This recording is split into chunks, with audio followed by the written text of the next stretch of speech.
Well, if you haven't been living under a rock, you probably know that there is an election going on in America. And this has been going on for years, between the primaries to choose the nominees and then all the different debates and everything that's, and we're a very political family. All of us are following it. Every kid in our family has been watching it. And it's really very fascinating how leaders are chosen.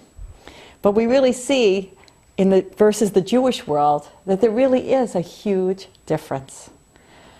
In the mainstream political world, it's about money and power and jockeying for position, conventions, buttons, slogans. How are great leaders chosen in the Jewish world? It's not because they had a great convention, they don't have debates, they don't have buttons or slogans. That in the Torah world, rabbis who rise to become the giants of their generation, it's not done through a vote. It's done through really peer review. That all the rabbis recognize that this rabbi knows more than any of us. And this is the rabbi's rabbi. In our lives, we use peer review all the time. You're going to choose a doctor? Well, who is the doctor's doctor? My husband told me that he had to do an outpatient hernia operation. And he was talking to his doctor, and his doctor goes, "Don't worry, I had this done also. I had this done." My husband's thinking, wait, why am I using you? I want the doctor who did you.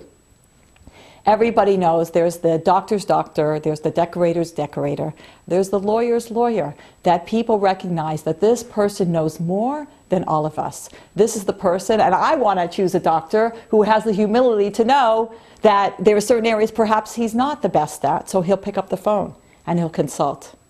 And who is he consulting? The one that all the peers, all his colleagues know. He's the expert. He's the one who knows. In the past generation, there was a rabbi, Rabbi Moshe Feinstein, of blessed memory. And he was the rabbi's rabbi. And he was a very tiny man, short in stature, but great, a giant in knowledge. And he wasn't the rabbi of the biggest synagogue in the United States, not at all. He was the head of a yeshiva, but it wasn't the biggest yeshiva in the United States. But all the rabbis around the world recognized that this rabbi knows more than anyone. And his works that are published are referred to today as the significant work on Jewish law in many, many areas of life.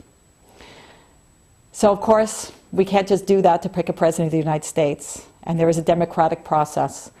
But sometimes it gets a little discouraging with all the TV and their hair and their makeup and their slogans and their speech writers. In the Jewish world, thank God, it's a little different. I'm Laurie, Almost Live.